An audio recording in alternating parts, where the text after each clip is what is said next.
Hello friend, स्वागत है आपका अपने यूट्यूब चैनल प्रतिभा क्लासेस में। तो फ्रेंड, आज के इस क्लास में हम क्लास 12th केमिस्ट्री का chapter aldehyde ketone and carboxylic acid में एल्डिहाइड की प्रिपरेशन देखेंगे। तो फ्रेंड, आज एक हम बहुत ही इंपॉर्टेंट नेम रिएक्शन ले रहे हैं, इटार्ड रिएक्शन। इस इटार्ड रिएक्शन के थ्रू हम बेंजल्डिहाइड का प्रिपरेशन करेंगे। तो आइए फ्रेंड, स्टार्ट करते हैं इटार्ड रिएक्शन। ये जो रिएक्शन है वो एनसीईआरटी के बच्चों के लिए बहुत ही इंपॉर्टेंट है, साथ ही साथ बीएससी वाले बच्चों के लिए भी बहुत ही इंपॉर्टेंट है, तो आप लोग ध्यान से देखिएगा। तो फ्रेंड, इटार्ड रिएक्शन करवाने के लिए हम रिएक्टेंट के रूप में टॉलुइन यानी कि मिथाइल बेंजीन लेते हैं। तो फ्रेंड, ये है टॉलुइन।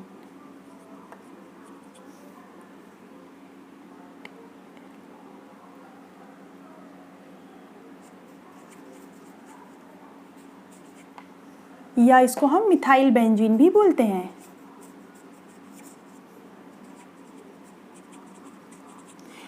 इसकी रिएक्शन हम कराते हैं CrO2Cl2 से। मीडियम हम नॉन पोलर सॉल्वेंट लेते हैं, जैसे कि आप कार्बन सल्फाइड ले सकते हो या कार्बन टेट्राक्लोराइड भी ले सकते हो। तो फ्रेंड, पहले हम देख लेते हैं रिएक्शन क्या होती है, फिर इसके बाद हम देखेंगे रिएक्शन कैसे होती है। तो फ्रेंड, जब हम इसकी टॉलुइन की रिएक्शन को क्रोमाइल क्लोराइड से कराते हैं, CrO2Cl2 यानी क्या है, क्रोमाइल क्लोराइड। यहाँ मैं लिख देती हूँ, क्रोमाइल क्लोराइड से कराते हैं। तब क्या होता है फ्रेंड, यहाँ पर जो CH3 में 2 हाइड्रोजन हैं वो निकल जाएंगे और एक हाइड्रोजन ये प्रिजर्व कर लेगा और हमारा कंपाउंड बनेगा OCrOHCl और OCrOHCl। ये जो कंपाउंड बना, ये कंपाउंड बहुत ही अनस्टेबल होता है। इसका हाइड्रोलिसिस करते हैं, यानी कि H2O से इसकी क्रिया कराते हैं तो बेंजल्डिहाइड बनता है। तो फ्रेंड, ये है हमारी इटार्ड रिएक्शन। अब फ्रेंड, ये बेंजल्डिहाइड बना कैसे, हम ये देखते हैं। तो फ्रेंड, हम रिएक्शन मैकेनिज्म इसकी देखते हैं। मैं यहाँ लिख देती हूँ,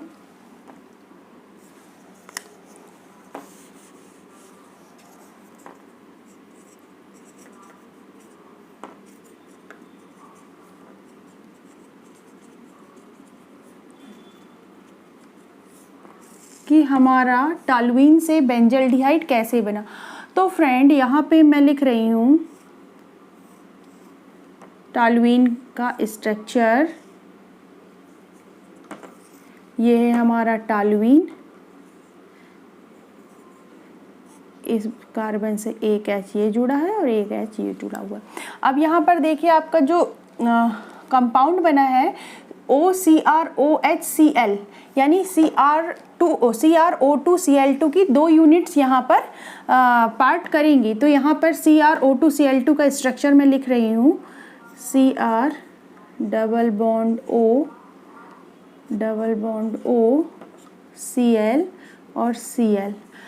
एक काम करते हैं, इसको समझने के लिए अच्छे से मैं ये वाली यूनिट को थोड़ा, ये वाले H को थोड़ा नीचे लिख देती हूँ, ये, ताकि आपको रिएक्शन मैकेनिज्म समझ में आए। तो एक यूनिट हुई ये और दूसरी यूनिट हुई आपकी Cr, ये Cl, ये Cl, ये डबल बॉन्ड O और ये डबल बॉन्ड O।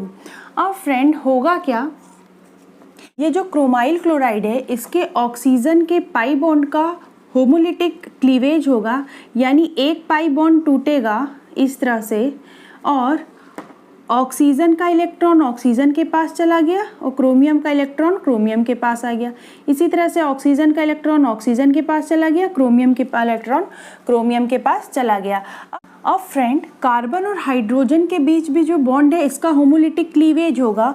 क्लीवेज होने से क्या होगा कि कार्बन का इलेक्ट्रॉन कार्बन के पास चला गया और हाइड्रोजन का इलेक्ट्रॉन हाइड्रोजन के पास आ गया। ये वाले बॉन्ड का भी सेम होगा, कार्बन का इलेक्ट्रॉन कार्बन के पास और हाइड्रोजन का इलेक्ट्रॉन हाइड्रोजन के पास। अब क्या होगा, ये जो हाइड्रोजन है वो इस वाले ऑक्सीजन के साथ बॉन्ड बना लेगा। ये देखिए, मैं इस तरह से डॉट से दिखा रही हूँ, और ये वाला हाइड्रोजन इस वाले ऑक्सीजन के साथ बॉन्ड बना लेगा। इतना हुआ क्लियर आप लोगों को। अब देखिए अब क्या होगा कि ये जो नीचे वाला ऑक्सीजन है इसका भी पाई बॉन्ड ब्रेक होगा, ये और ये, तो क्या होगा, ऑक्सीजन का इलेक्ट्रॉन ऑक्सीजन के पास और क्रोमियम का इलेक्ट्रॉन क्रोमियम के पास। यहाँ पर भी ऑक्सीजन का इलेक्ट्रॉन ऑक्सीजन के पास और क्रोमियम का इलेक्ट्रॉन क्रोमियम के पास चला गया। अब क्या हो गया कि यहाँ पर कार्बन के पास ऑलरेडी एक इलेक्ट्रॉन था, 2 इलेक्ट्रॉन थे, ये वाले बॉन्ड के टूटने से कार्बन के पास भी 2 इलेक्ट्रॉन थे और इन ऑक्सीजन के पास भी 2 इलेक्ट्रॉन फ्री हो गए। तो कार्बन इस तरह से ऑक्सीजन के साथ ये बॉन्ड बना लिया और ये बॉन्ड बना लिया, ये डॉटेड लाइन से बॉन्ड दिख रहा। तो यानी ऑक्सीजन और हाइड्रोजन के बीच में 2 बॉन्ड बने और कार्बन और ऑक्सीजन के बीच में 2 बॉन्ड बने। तो हमारा कंपाउंड क्या बन गया, टॉल्यूइन लिखा हमने, टॉल्यूइन का स्ट्रक्चर लिखा हमने C और H पहले से लिखा हुआ है, ये CH लिखा हुआ है। अब ये कार्बन किससे जुड़ रहा है, ऑक्सीजन से, और ये ऑक्सीजन से, यानी 2 बॉन्ड कार्बन के किससे जुड़ रहे हैं, ऑक्सीजन से जुड़ रहे हैं। अब ये ऑक्सीजन किससे जुड़ा हुआ है, क्रोमियम से, ये देखिए क्रोमियम से जुड़ा हुआ है, तो हम यहाँ पर लिख देते हैं Cr, यहाँ पर लिख देते हैं Cr। अब ये क्रोमियम OH से जुड़ा हुआ है, देखिए O और H, ये भी क्रोमियम देखिए OH से जुड़ा हुआ है, तो हम यहाँ लिख देते हैं OH।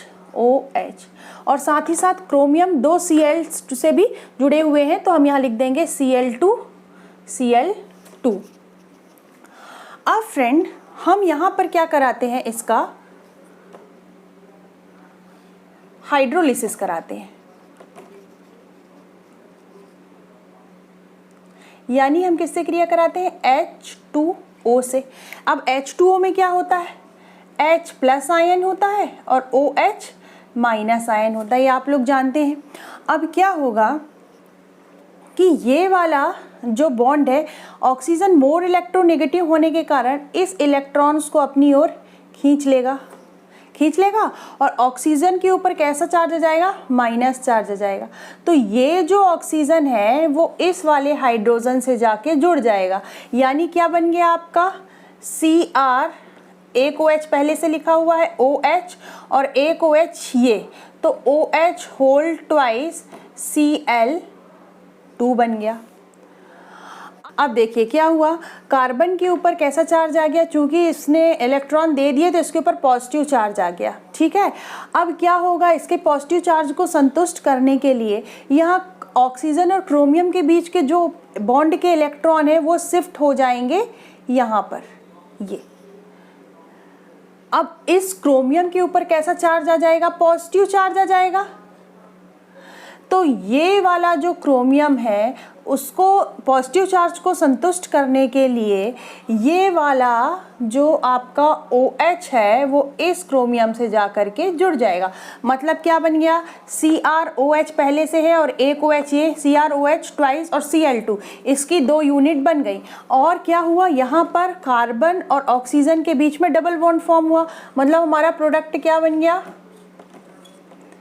CH double bond O, यानी क्या बन गया, बेंजल्डिहाइड बन गया। तो फ्रेंड ये थी इटार्ड रिएक्शन जिसमें हम टॉल्यूइन की अभिक्रिया क्रोमाइल क्लोराइड से नॉन पोलर सॉल्वेंट की उपस्थिति में कराते हैं तो बेंजल्डिहाइड बनता है। ये है इसकी रिएक्शन मैकेनिज्म जो बहुत ही ध्यान से समझने वाली है और आई होप आपको समझ में आई भी होगी। किसी भी बुक से आप देखकर समझेंगे तो ये आपको समझ में नहीं आएगी। तो फ्रेंड इसी तरह के वीडियो के लिए हमारे चैनल के साथ बने रहिए। वीडियो को लाइक और चैनल को सब्सक्राइब करना मत भूलिएगा। Thank you for watching.